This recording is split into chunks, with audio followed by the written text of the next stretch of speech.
The fig tree responds to its environment. As the weather starts to warm, it puts forth bright green leaves. And Jesus said that someone seeing those leaves would know that summer is near. And in the future, when Jesus' disciples would see the fulfillment of the sign he gave, they would know that he was present in kingdom power and that the end of the system of things was near. What about us? What do we see now? Well, it's interesting that for centuries, Jesus' disciples had to be patient. They had to watch and wait for the sign. But we are in a different situation. The time for waiting is past because we see every aspect of the sign being fulfilled.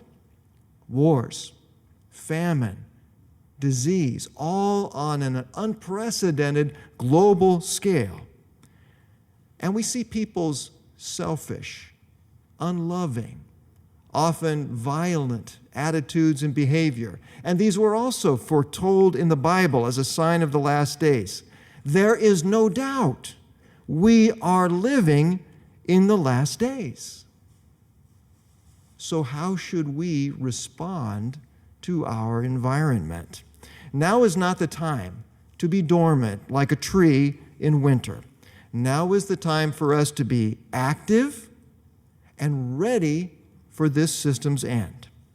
Yeah, I hate to break it to you, but this system is ending. The world as we know it is ending. And it's the time for us to all be ready. And of course, the only way to be ready is to be one of Jehovah's Witnesses, like Keith Codwell, the speaker here, who is from the Warwick, New York Bethel. He's taking us through the symposium item, What Creation Can Teach Us About Jehovah's Timing Plants. I absolutely loved it when we got the following soundbite. But we are in a different situation. The time for waiting is past because we see every aspect of the sign being fulfilled. The time for waiting is past.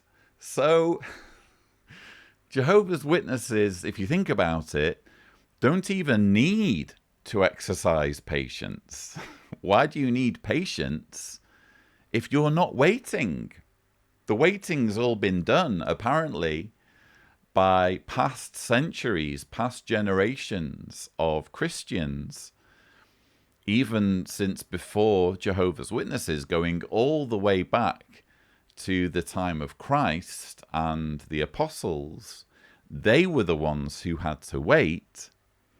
Jehovah's Witnesses nowadays don't need to wait anymore because we have the sign. And of course, Keith goes on to talk about wars and pestilences, famine, you name it.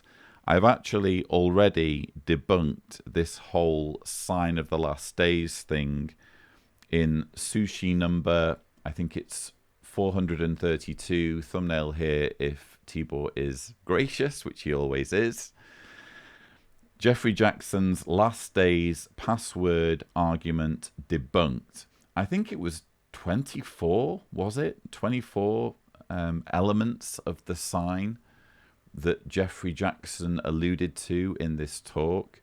And what's interesting is if you go through each and every one of them, you find that they're all things that could have happened or could be said to have happened at any point in human history. Even in many cases, things that were happening on a worse scale in past epochs of human history. I'm thinking specifically of pandemics. I mean, we can talk about COVID and how many millions of lives that has tragically taken, and that's very fresh in our minds. But I would argue that's nothing compared to the carnage and death that resulted from diseases like smallpox, which have been eradicated thanks to human science and progress with medicine. So again, for any one of these elements of the sign that Jehovah's Witnesses jump up and down about, you could argue that there is nothing unique about the time in which we're living. If anything, we are living in a time now where, sure, there are problems that we have to contend with and constant challenges, and things can go wrong at any moment. Things can get worse at any moment. But by and large, I think we can all agree that we would rather be living now than, say, 200 or 300 years ago. You know, the quality of life, the levels of literacy, you know, the access to healthcare, the access to clean water, you know, the political and civil unrest compared to, say, living in feudal Europe or being constantly beset by rampaging armies who were, you know, pillaging and, you know, Vikings ransacking your village and all that kind of thing. I think we can all objectively agree that we'd rather be living now. Thank you very much. So enough with all of this doomsday rhetoric, which is a staple of these conventions. But unfortunately, that's not how you're programmed to think as one of Jehovah's Witnesses. And Keith Codwell knows this full well. He is playing upon the fears and paranoias that are coded into Jehovah's Witness ideology. Jesus was indicating that despite the abundant evidence, some among his disciples would find it a challenge to maintain their focus during the last days. They would become distracted and weighed down. The Watchtower said about these verses, some among God's people are getting sidetracked. This can be seen in the decisions they make about secular work, higher education, the acquisition of material possessions, as well as the amount of time spent in sports and entertainment. Well, these comments in the Watchtower are a timely warning, aren't they? And we all do well to examine ourselves. But it is heartwarming to see that the vast majority of Jehovah's people are focused, and they are using the limited amount of time remaining in this system of things to work hard and to help others come to know Jehovah and gain life. We are living at a never-to-be repeated time. And even though these are difficult last days, there is so much joy and contentment to be found in serving Jehovah and in helping others to serve Jehovah by living in harmony with Jehovah's timing. And ultimately, doing so will be life-saving. So learn the lesson of the fig tree. Stay alert to world conditions and act wisely, knowing that the end of this system of things is near at hand. The end of this system is near at hand, and acting wisely as one of Jehovah's Witnesses could be life-saving.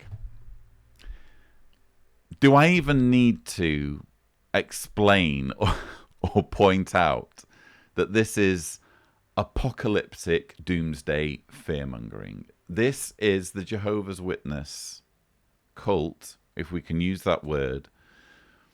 This is Jehovah's Witnesses in a nutshell. It's all about fear. It's all about whipping up paranoia. And again, my question would be, as I've said so many times on this channel, and I apologize if I'm repeating myself, but why can't they be upfront with people about all this when they're on your doorstep or when people approach them at the carts? Why don't they tell people who walk up to them in the street that being a Jehovah's Witness involves losing your freedom to make decisions in such areas as secular work, higher education, the acquisition of things, which things you buy, and how much time you spend in sports and entertainment. Some among God's people are getting sidetracked. This can be seen in the decisions they make about secular work, higher education, the acquisition of material possessions, as well as the amount of time spent in sports and entertainment. When are they going to start being upfront about all this?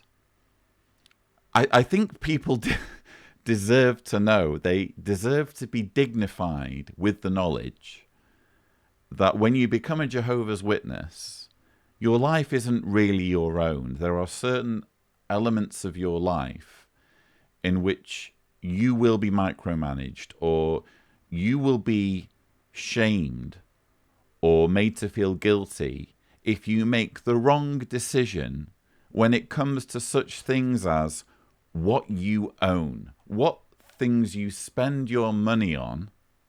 Apparently Stephen Lett can spend his money on whatever he likes, including going halves on a $500,000 property in Florida, thumbnail here if Tibor is gracious. He can spend his money on whatever he likes. But when you're a rank and file member of the religion, if you get so much as a flat screen that's the wrong dimensions, you can expect to get some side eye from others in the congregation. You can expect to feel shamed if you spend too much time in sports or entertainment, things that we quite frankly need. I mean, the whole Jehovah's Witness mindset seems to be that every waking hour needs to be accounted for, either in worshipping as a Jehovah's Witness, or putting bread on the table, or doing something practical. There can be no time for just fun, or for just, relaxing and just enjoying life a little bit, because this isn't the real life, as we've already heard in this session of the convention. This is just some kind of mirage that we're caught up in, and we need to be investing everything that we have into supporting the organization, an organization that believes that becoming a member is an existential issue. And they are using the limited amount of time remaining in this system of things to work hard and to help others come to know Jehovah and gain life. Gain life. In other words, not die. That's what's at stake. Why can't they be upfront about this? Why can't they say to people who approach them in the street, you know what, this is actually a big deal. It's not just about learning more about the Bible. It's not just about studying the Bible with us. This is about gaining life. This is about you not dying at an impending apocalypse.